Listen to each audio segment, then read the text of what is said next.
আসসালামু আলাইকুম। আমন্ত্রণ চ্যানেল এই সংবাদের সঙ্গে আছি হৃদয় হোসেন। বিস্তারিত সংবাদের শুরুতেই জানিয়ে দিচ্ছি ফ্রেশ আটা ময়দা সুজি সংবাদ শিরোনামগুলো। চট্টগ্রামকে বাণিজ্যিক রাজধানী করা, কর্মসংস্থান, ব্যবসা, নিরাপদ পরিবেশ নিশ্চিতে তারেক রহমানের প্রতিশ্রুতি, দেশ বিরোধী ষড়যন্ত্র রুখে দেওয়ার হুঁশিয়ারি। হেরে যাওয়ার ভয়ে ভোটের বাক্সে হাত দিলে আগুন জ্বলবে বললেন জামায়াত আমির, গণভোটে হ্যাঁ ভোট দেওয়ার আহ্বান।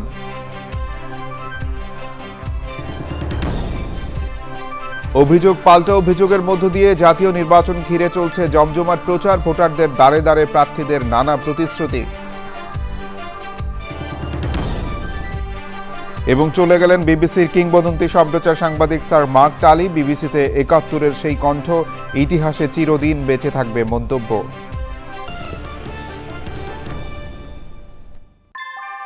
ভূমিকম্প সহনীয় মোস্ট ডিউরেবল দেশের প্রথম থার্মেক্স রড সালাম স্টিল। সালাম স্টিল বোঝে ডিউরেবিলিটি। সালাম স্টিল, মোস্ট ডিউরেবল স্টিল।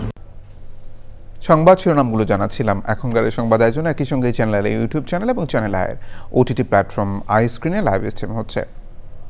শুরুতেই জাতীয় সংসদ নির্বাচন ২০২৬ কাউন্টডাউন।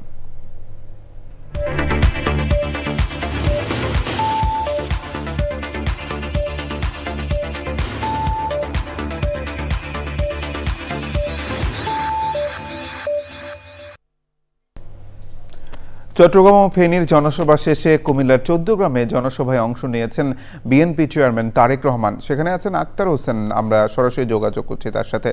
আক্তার, বিএনপি চেয়ারম্যানের কর্মসূচির আপডেট এবং বিস্তারিত জানতে চাই।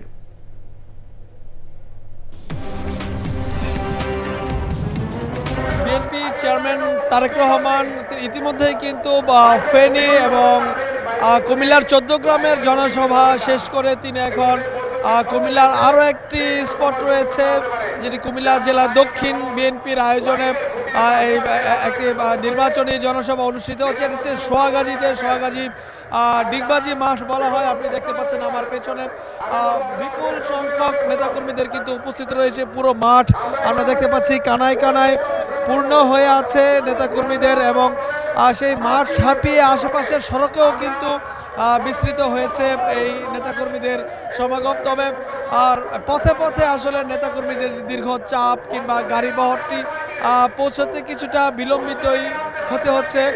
এখনো পর্যন্ত তারেক রহমানের গাড়ি বহরটি কুমিল্লা ১৪ গ্রামের যে জনসভা থেকে অংশ নিয়ে সেখানে তিনি বক্তব্য রাখেন। সেই বক্তব্য শেষে কিন্তু তিনি এখন এই সোহাগাজীর উদ্দেশ্যে আসছেন। কিছুক্ষণের মধ্যে হয়তো বিএনপির চেয়ারম্যান তারেক রহমান তিনি এই জনসভায় মঞ্চে এসে উপস্থিত হবেন।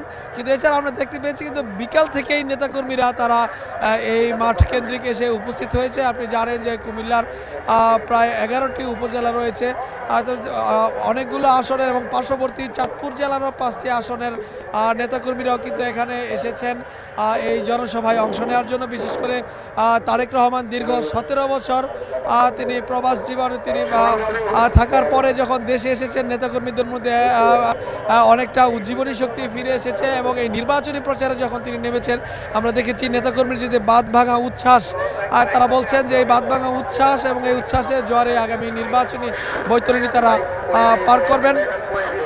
বিএনপি চেয়ারম্যান তারেক রহমান তিনি কিন্তু এই জনসভাগুলোতে এসে তার দলের প্রার্থীদেরকে যেভাবে পরিচয় করে দিচ্ছেন এবং পাশাপাশি আগামীতে বিএনপি সরকার গঠন করলে কিভাবে রাষ্ট্র পরিচালনা করবেন সেই রাষ্ট্র পরিচালনার কিছু ধারণা কিন্তু তিনি দিচ্ছেন। যে পরিবর্তনের রাজনীতির কথা বলছেন, তিনি উন্নয়নের কথা বলছেন, এবং তিনি বলছেন টেকসই উন্নয়ন, এবং তিনি সামাজিক নিরাপত্তা বলে তাদের কিছু পদক্ষেপ নেওয়া হবে সেগুলো বলছেন, এবং বলছেন যে দুর্নীতির লাগাম টেনে ধরা হবে এবং সুশাসন প্রতিষ্ঠা করা হবে। সেই সকল কথা কিন্তু বলে জনগণের কাছে ধানের শীষের পক্ষে ভোট চাইছেন। তো কিছুক্ষণের মধ্যেই বিএনপি চেয়ারম্যান তারেক রহমান এই মাঠে আসবেন, এবং আমরা মঞ্চে আমরা দেখতে পাচ্ছি যে কুমিল্লার যে সকল আসনগুলো রয়েছে কুমিল্লা এবং চাঁদপুরের সেই প্রার্থীরা এই মঞ্চে উপস্থিত রয়েছেন, তাদেরকেও পরিচয় করিয়ে দেবেন তারেক রহমান। হৃদয়, এই ছিল আমার কাছে কুমিল্লার সোহাগাজী থেকে বিএনপি চেয়ারম্যানের নির্বাচনী জনসভার। আক্তার, ধন্যবাদ। প্রিয় দর্শক, আক্তার হোসেন আমাদের সঙ্গে যোগ দিয়েছিলেন। বিএনপি চেয়ারম্যান তারেক রহমান বলেছেন, আগামীর আধুনিক, মানবিক ও উন্নত বাংলাদেশ গঠনে একমাত্র বিএনপির কাছেই রয়েছে সঠিক পরিকল্পনা ও বাস্তবায়নের সক্ষমতা। চট্টগ্রামের পলো গ্রাউন্ডে নির্বাচনী জনসভায় তারেক রহমান বলেন, 5ই আগস্টের পর মানুষ পরিবর্তন চায়। প্রতিদ্বন্দ্বী দলের সমালোচনা করে দেশের উন্নয়ন সম্ভব নয়। বিএনপি সরকার গঠন করলে চট্টগ্রামকে বাণিজ্যিক রাজধানী, অর্থনৈতিক উন্নয়নের পাশাপাশি দুর্নীতির লাগাম টেনে ধরার কথাও বলেন বিএনপি চেয়ারম্যান। চট্টগ্রাম থেকে জয়দেবের ক্যামেরায় চৌধুরী ফরিদকে সঙ্গে নিয়ে আক্তার হোসেনের রিপোর্ট।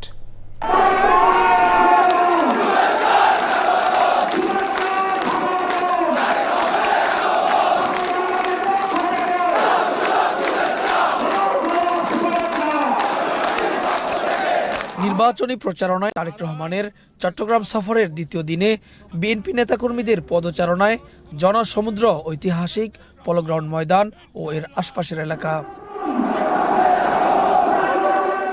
প্রচণ্ড জনস্রোতে সভামঞ্চে পৌঁছতে বেগ পেতে হয় তারেক রহমানকে। সরকার গঠন করলে স্থানীয় সমস্যাকে গুরুত্ব দিয়ে কর্মসংস্থান সৃষ্টি, সামাজিক নিরাপত্তা ও নিরাপদ পরিবেশ নিশ্চিতের কথা বলেন তারেক রহমান। আমরা যদি সমালোচনা করার স্বার্থেই যদি সমালোচনা করে দেশের সাধারণ মানুষের কি তাতে কোনো উপকার হবে? উপকার হবে না। আমরা যদি শুধু সমালোচনা করার অর্থে শুধু সমালোচনাই করি, দেশের মানুষের পেট ভরবে? পেট ভরবে না। প্রিয় ভাই বোনেরা, বিএনপি একমাত্র রাজনৈতিক দল যারা যতবার সরকারে ছিল এই দেশের মানুষের ভাগ্যের পরিবর্তনের জন্য কাজ করেছে। তারেক রহমান বলেন, গণতন্ত্র প্রতিষ্ঠিত হলেই জনগণের ভাগ্যের পরিবর্তন হবে। 12 তারিখে ধানের শীষকে নির্বাচিত করার মধ্য দিয়ে গণতন্ত্রের বিজয়যাত্রা শুরু হবে। দেশের মানুষ পরিবর্তন চেয়েছে। সেই পরিবর্তন, যে পরিবর্তন এই দেশের খেটে খাওয়া মানুষকে নিরাপত্তা দিবে, নিরাপদে ব্যবসা বাণিজ্য, নিরাপদে চাকরি, নিরাপদে রাস্তায় হাঁটার অধিকার দিবে। আজ এই দেশের জনগণ, এই দেশের মানুষ যদি বিএনপির পাশে থাকে, কঠোর হস্তে দেশের আইন শৃঙ্খলাকে নিয়ন্ত্রণ করব, যাতে দেশের সাধারণ মানুষ, খেটে খাওয়া মানুষ যাতে করে নির্বিঘ্নে জীবিকা নির্বাহ করতে পারে। যে কোনো মূল্যে আগামী বিএনপি সরকার দুর্নীতির টুটি চেপে ধরবে। দীর্ঘ 2 দশকেরও বেশি সময় পর বিএনপি চেয়ারম্যান তারেক রহমানকে কাছে পেয়ে উচ্ছ্বাসে মেতেছেন নেতাকর্মীরা। এই জনজোয়ারকে কাজে লাগিয়ে সহজেই আগামী নির্বাচনী বৈতরণী পার হবেন বলে আশা তাদের। টেকসই উন্নয়নের নানা পরিকল্পনা বাস্তবায়নের প্রতিশ্রুতি দিয়ে ধানের শীষে ভোট চাইছেন তারেক রহমান। এরপর সন্ধ্যায় ফেনী সরকারি পাইলট উচ্চ বিদ্যালয় মাঠ, কুমিল্লার 14 গ্রাম ও সোয়াগাজীতে নির্বাচনী জনসভায় বক্তব্য রাখেন তারেক রহমান। ইপিজেড আছে চট্টগ্রামে, এরকম ইপিজেড ঠিক একইভাবে এরকম ইপিজেড ইনশাল্লাহ আমরা ফেনী অঞ্চলেও নিয়ে আসতে চাই, যাতে করে এই এলাকার মানুষ সেই সব মিল ফ্যাক্টরিতে চাকরি সংস্থান করতে পারে।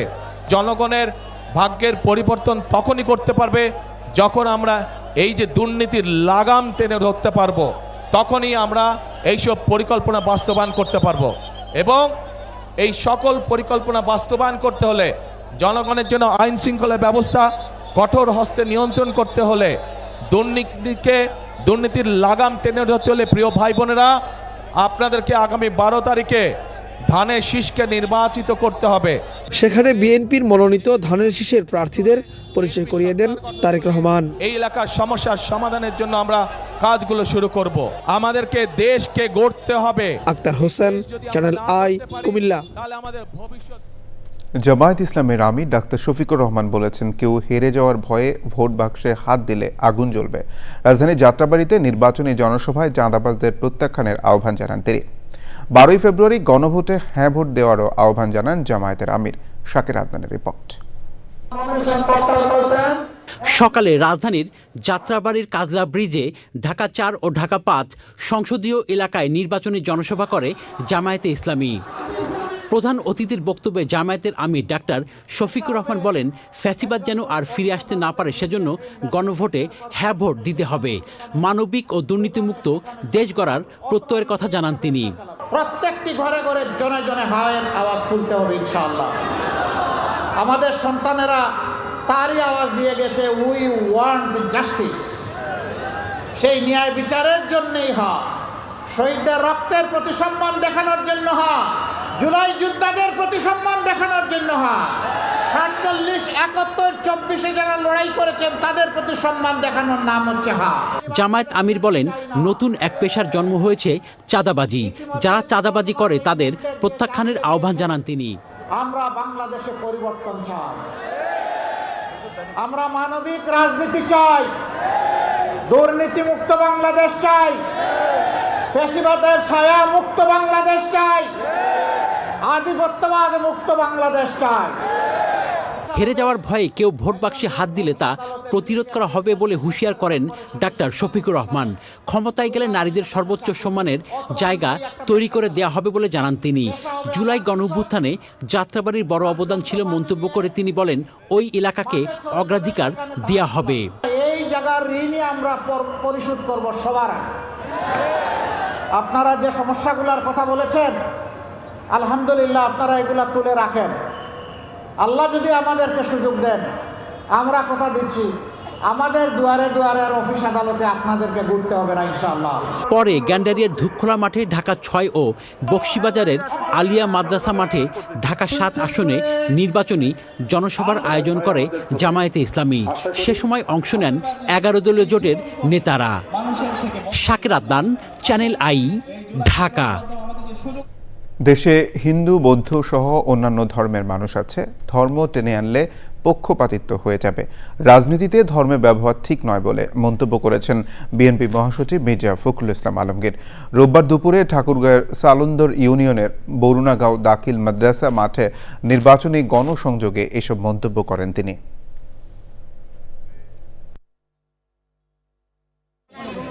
যে বিএনপি একটা পরীক্ষিত দল, 5 বার সরকার চালাইছে এবং সরকার যখন চালাইছে বিএনপি তখন সুনামের সঙ্গে সরকার চালাইছে। আজকে দেখেন বিএনপি যে প্রতিষ্ঠাতা শহীদ প্রেসিডেন্ট জিয়া রহমান, তিনি দেশের স্বাধীনতার ঘোষণা করতেন 1971 সালে, যুদ্ধ করেছেন এবং তার সম্পর্কে সব মানুষ কি বলে, সব ভালো মানুষ প্রেসিডেন্ট ছিল, তাই না? ইঞ্জিনিয়ার সাহেব, বাড়ি ডিজাইন তো হলো, কিন্তু কোন রড দিয়ে বাড়ি বানাবো? অবশ্যই আকিজ ইস্পাত, কারণ ভালো মানের 500W রডের yield strength 500 MPa, tensile strength 625 MPa আর সর্বোচ্চ গুণগত মানের আকিজ ইস্পাতের টেনসাইল স্ট্রেংথ 700 MPa, অর্থাৎ ভালো মানের রডের থেকেও 12% বেশি। বুঝেছি, এখনই অর্ডার করছি অধিক শক্তিশালী আকিজ ইস্পাত। আকিজ ইস্পাত, কমিটেড টু কোয়ালিটি। সংসদ নির্বাচন ঘিরে চলছে জমজমাট প্রচার। ভোটারদের দাঁড়ে দাঁড়ে গিয়ে প্রার্থীরা দিচ্ছেন নানা প্রতিশ্রুতি। ভোটাররা প্রার্থী বাছাইয়ে তাদের পরিকল্পনায় গুরুত্ব দিচ্ছেন। নির্বাচনী মাঠে প্রতিদ্বন্দ্বী প্রার্থীদের রয়েছে পাল্টা অভিযোগ। প্রতিনিধিদের পাঠানো তথ্য ভিডিওচিত্রে লায়লা নওশিনের রিপোর্ট। সংসদ নির্বাচন ঘিরে সারা দেশে শুরু হয়েছে ভোটের উৎসব। প্রতীক পেয়ে প্রার্থীরা ছুটছেন ভোটারদের কাছে। ভোটাররাও বিশ্লেষণ করছেন প্রার্থীদের পরিকল্পনা। আমাদের প্রত্যাশা হলো যে তারা যেন দায়িত্বশীল আচরণ করে, দেশের উন্নয়নের কাজ করবে, যদি করে তাহলে ভালো, আর না করলে ওইভাবে হাতে নেওয়া তাকে পালাতে হবে। আমরা চাইছি যে সবাই মিলে সর্বমনি ভোটটা হোক। মেহেরপুরে বিএনপির প্রার্থী মাসুদ অরুণ, জামায়াতের প্রার্থী মাওলানা তাজউদ্দিন খান সহ প্রার্থীরা প্রচার চালিয়েছেন। নিশ্চিতভাবে মানুষ ধানের শীষের পক্ষেই থাকে। মেহেরপুরে এক আসনে আমরা বিজয় লাভ করব ইনশাআল্লাহ। নরসিংদী পৌর শহরে গণসংযোগ, পথসভা ও উঠান বৈঠক করেন নরসিংদী 1 আসনের বিএনপির প্রার্থী খায়রুল কবির খোকন। যেই দল এই ধরনের অপপ্রচার কুৎসা রটিয়ে আমাদের ভাবমূর্তিকে ক্ষুণ্ণ করার চেষ্টা করছে, তাদের অতীত ইতিহাস বাংলাদেশের মানুষ জানে। খুলনা 2 আসনে বিএনপির প্রার্থী নজরুল ইসলাম মঞ্জু, খুলনা 3 আসনে বিএনপির প্রার্থী রকিবুল ইসলাম বকুল ও খুলনা 5 আসনে জামায়াতের প্রার্থী মিয়া গোলাম পরোয়ার নির্বাচনী সভা এবং গণসংযোগ করেছেন। ভোলা 1 আসনে নির্বাচনী প্রচারে বিএনপি জোটের প্রার্থী ও বাংলাদেশ জাতীয় পার্টি বিজেপির চেয়ারম্যান ব্যারিস্টার আন্দালিব রহমান পার্থকে গণসংবর্ধনা দিয়েছে দলীয় নেতাকর্মী ও সমর্থকরা। ভোলা 4 আসনের বিএনপির প্রার্থী নুরুল ইসলাম নয়ন উসমানগঞ্জ ইউনিয়নের 4 নং ওয়ার্ডে পথসভা ও নির্বাচনী প্রচার চালিয়েছেন। যারা আমাদের সাথে রয়েছেন তারা ইনশাআল্লাহ নিরাপদ থাকবেন, যারা আমাদের সাথে নাই, কোনো কারণে আমাদের পছন্দ করেন না, তারাও কিন্তু আমাদের কাছে নিরাপদ থাকবেন। বরিশাল 1 আসনে বিএনপির প্রার্থী এম জহিরুদ্দিন স্বপন নির্বাচনী প্রচার চালিয়েছেন। নোয়াখালী 1 আসনে বিএনপির প্রার্থী barrister A M Mahbub Uddin খোকনের নির্বাচনী জনসভা অনুষ্ঠিত হয়েছে।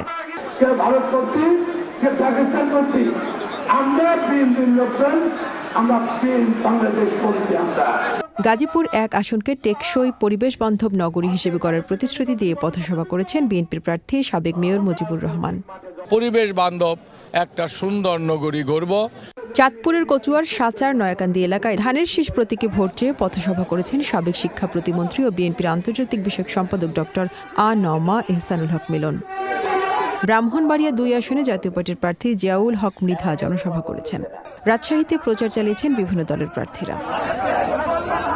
সিলেট 1 সংসদীয় আসনে বিএনপির প্রার্থী খন্দকার আব্দুল মুক্তাদিরের পক্ষে লিফলেট বিতরণ ও গণসংযোগ কর্মসূচি পালন করেছে সিভিক ভয়েস। সবাইকে আমরা আহ্বান জানাচ্ছি, সিলেটের উন্নয়নের স্বার্থে, জাতীয় উন্নয়নের স্বার্থে তারেক রহমান সাহেবের নমিনি যেখানে আছেন ধানের শীষে ভোট চাই আমরা। Laila Nowshin, channel I. ত্রয়োদশ জাতীয় সংসদ নির্বাচনের মাধ্যমে বাংলাদেশে যে সরকারই আসবে তাদের সঙ্গে ইতিবাচক ও গতিশীল অংশীদারিত্ব গড়ে তুলতে চায় রাশিয়া। 25শে জানুয়ারি বাংলাদেশ ও রাশিয়ার সম্পর্কের 54 বছর পূর্তির দিনে নিজেদের ভেরিফাইড ফেসবুক পেজে এক বার্তা দেন রাশিয়ার রাষ্ট্রদূত Alexander cuisine. Russia allocates scholarships for Bangladeshi students to enter Russian universities. Due to a huge interest, the number of places for applicants from Bangladesh for the next academic year has been increased to 200, which is a historical figure. Russia aspires to continue the traditions of dynamic partnership and positive engagement with the next government that comes to power as the result of the 13th parliamentary elections in Bangladesh. Long live Russia-Bangladesh friendship. Russia-Bangladesh বন্ধুত্ব চিরজীবী হোক। এবার অন্যান্য সংবাদ। বাংলাদেশের মুক্তিযুদ্ধকালীন ও বিবিসির কিংবদন্তি সম্প্রচার সাংবাদিক স্যার মার্ক টালি মারা গেছেন। তার বয়স হয়েছিল 90 বছর। তিনি নয়াদিল্লির একটি হাসপাতালে চিকিৎসাধীন অবস্থায় মারা যান। তার মৃত্যুতে বিশ্ব সাংবাদিকতার এক সোনালী অধ্যায়ের অবসান ঘটল। বিবিসিতে 71-এর সেই কণ্ঠ বাংলাদেশের ইতিহাসে চিরদিন বেঁচে থাকবে। বিস্তারিত সুব্রত গাইনের রিপোর্টে। বাংলাদেশের অন্যতম বন্ধু প্রখ্যাত সাংবাদিক স্যার মার্ক টালি। 1971 সালে বিবিসি বলতে তৎকালীন গোটা বাংলাদেশ চিনত একটি নাম, মার্ক টালি। মুক্তিযুদ্ধের উত্তাল দিনগুলোতে বিবিসি রেডিওতে যার কণ্ঠ শোনার জন্য অপেক্ষায় থাকতেন এদেশের মানুষ। এই ভূখণ্ডে পাকিস্তানি বাহিনীর হত্যাযোগ্য বাঙালি দুর্দশার প্রকৃত চিত্র তিনি পৌঁছে দিতেন বিশ্ববাসীর কাছে। মুক্তিযুদ্ধের সময় মার্ক টালি বিবিসির দক্ষিণ এশিয়া বিষয়ক সংবাদদাতা ছিলেন। বিবিসি রেডিওতে তার পরিবেশিত খবর ছিল মুক্তিযুদ্ধের সংবাদ জানার প্রধান উৎস। তার কণ্ঠের উত্তেজনা ছড়িয়ে পড়ত প্রতিটি বাঙালির বুকের ভেতর। মার্ক টালির জন্ম 1935 সালের 25শে অক্টোবর কলকাতায়।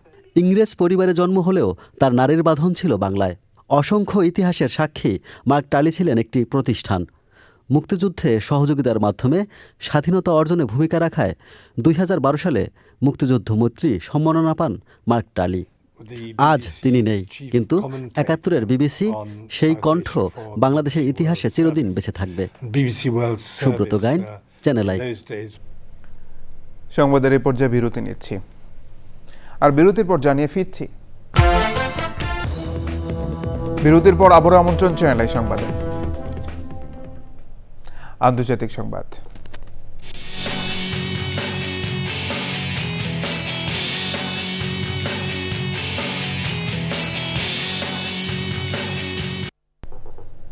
চীনের সঙ্গে ঘোষিত বাণিজ্য চুক্তি এগিয়ে নিলে কানাডার উপর 100% শুল্ক আরোপের হুমকি দিয়েছেন যুক্তরাষ্ট্রের প্রেসিডেন্ট ডোনাল্ড ট্রাম্প। সামাজিক মাধ্যম ট্রুথ সোশ্যালে দেওয়া এক পোস্টে কানাডার প্রধানমন্ত্রীকে উদ্দেশ্য করে ট্রাম্প বলেন, কানাডাকে ব্যবহার করে চীন তাদের সস্তা পণ্য যুক্তরাষ্ট্রে ঢুকিয়ে দেবে। কার্নি যদি এমনটি মনে করেন তাহলে তিনি চরম ভুল করছেন। ট্রাম্প আরও বলেন, যদি কানাডা চীনের সঙ্গে বাণিজ্য চুক্তি করে তাহলে যুক্তরাষ্ট্রে আসা কানাডিয়ান সকল পণ্যে তাৎক্ষণিক 100% শুল্ক আরোপ করা হবে। ট্রুথ সোশ্যালে পোস্টে ট্রাম্প মার্ক কার্নিকে প্রধানমন্ত্রী হিসেবে অভিহিত না করে গভর্নর কার্নি হিসেবে অভিহিত করেন। দ্বিতীয় মেয়াদে ক্ষমতা গ্রহণের পর থেকেই কানাডাকে যুক্তরাষ্ট্রের 51তম অঙ্গরাজ্য হিসেবে অভিহিত করে আসছেন ট্রাম্প। এদিকে কানাডা যুক্তরাষ্ট্র বাণিজ্য বিষয়ক কানাডিয়ান মন্ত্রী ডমিনিক লেভল্যাঙ্ক এক্সে বলেছেন, চীনের সঙ্গে মুক্ত বাণিজ্য করার ক্ষেত্রে তাদের তোড়জোড় নেই। কৃষি সংবাদ।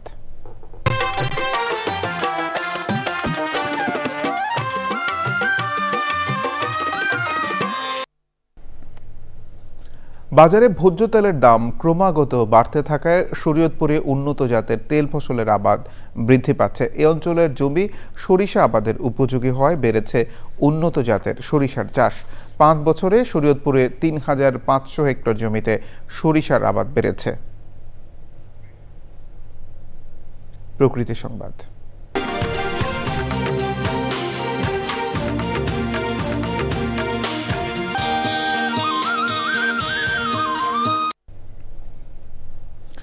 পরিবেশ রক্ষা ও টেকসই উন্নয়নের বার্তা নিয়ে নটরডেম কলেজে 2 দিনের 16তম জাতীয় পরিবেশ সম্মেলনের সমাপনী হয়েছে। কলেজের নেচার স্টাডি ক্লাবের আয়োজনে বক্তারা বলেন, নিরাপদ ও বাসযোগ্য পৃথিবী গড়তে পরিবেশ বান্ধব প্রযুক্তির ব্যবহার ও দায়িত্বশীল জীবনাচার নিশ্চিত জরুরি। জলবায়ু পরিবর্তনের প্রভাব মোকাবেলা এবং বাস্তুতন্ত্র সংরক্ষণে এখনই কার্যকর উদ্যোগ নিতে হবে বলেও মত দেন তারা। আয়োজনে বিভিন্ন ক্যাটাগরিতে শিক্ষার্থীদের পুরস্কার দেওয়া হয়। অনুষ্ঠানে নটরডেম কলেজের গভর্নিং বডির চেয়ারম্যান সহ কলেজ প্রশাসনের ঊর্ধ্বতন কর্মকর্তা, শিক্ষক ও বিভিন্ন শিক্ষা প্রতিষ্ঠানের শিক্ষার্থীরা উপস্থিত ছিলেন। সারা দেশের 200 শিক্ষা প্রতিষ্ঠানের প্রায় 1500 শিক্ষার্থী সম্মেলনে অংশ নেন। সম্মেলনের মিডিয়া পার্টনার চ্যানেল আই। বাণিজ্য সংবাদ।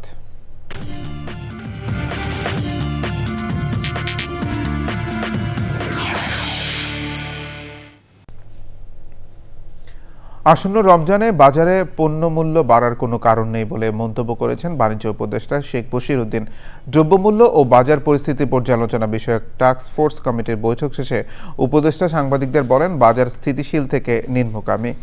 রমজানে বাজার দর স্থিতিশীল থাকবে। এক প্রশ্নের জবাবে উপদেষ্টা বলেন, পদ্মা সেতু, কর্ণফুলী টানেল, পায়রা বন্দর সহ অনেক অযাচিত প্রকল্প নিয়েছে আওয়ামী লীগ। মন্তব্য করে উপদেষ্টা বলেন, আওয়ামী লীগ সরকারের লুটপাটের কারণে অন্তর্বর্তী সরকারকে বেশি ঋণ নিতে হয়েছে।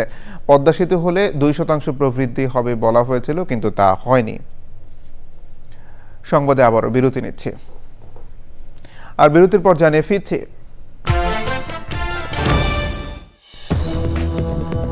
বিরতির পর আবার আমন্ত্রণ চ্যানেল সংবাদে। বাংলাদেশ সাংবাদিক ঐক্য পরিষদ বিজেইউসির আয়োজনে জাতীয় নির্বাচনে গণমাধ্যমের ভূমিকা শীর্ষক আলোচনা সভা এবং বিজেইউসি ফ্যামিলি ডে অনুষ্ঠিত হয়েছে। নারায়ণগঞ্জে বিজেইউসির কার্যকরী সভাপতি সাংবাদিক মিডিয়া ব্যক্তিত্ব রাজু আলিমের সভাপতিত্বে অনুষ্ঠানের প্রধান অতিথি ছিলেন নারায়ণগঞ্জ 5 আসনের সংসদ সদস্য প্রার্থী অ্যাডভোকেট আবুল কালাম, হানিফ পরিবহনের স্বত্বাধিকারী মোহাম্মদ হানিফ, বিজেইউসি চেয়ারম্যান সাব্বির আহমেদ রনি, শফিকুর রহমান, মোহাম্মদ বশিরুজ্জামান খান, নজরুল ইসলাম হান্নান, অশোক ধর সহ অন্যরা। এবার খেলার খবর। সংবাদ শেষ করব সবশেষে ফ্রেশ আটা ময়দা সুজি সংবাদ শিরোনামগুলো জানিয়ে দিচ্ছে আরো একবার। চট্টগ্রামকে বাণিজ্যিক রাজধানী করা, কর্মসংস্থান, ব্যবসার নিরাপদ পরিবেশ নিশ্চিতে তারেক রহমানের প্রতিশ্রুতি, দেশ বিরোধী ষড়যন্ত্র রুখে দেওয়ার হুঁশিয়ারি।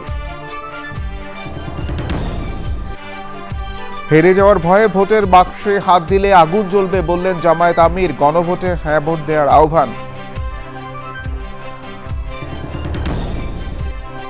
অভিযোগ পাল্টা অভিযোগের মধ্য দিয়ে জাতীয় নির্বাচন ঘিরে চলছে জমজমাট প্রচার, ভোটারদের দাঁড়ে দাঁড়ে প্রার্থীদের নানা প্রতিশ্রুতি।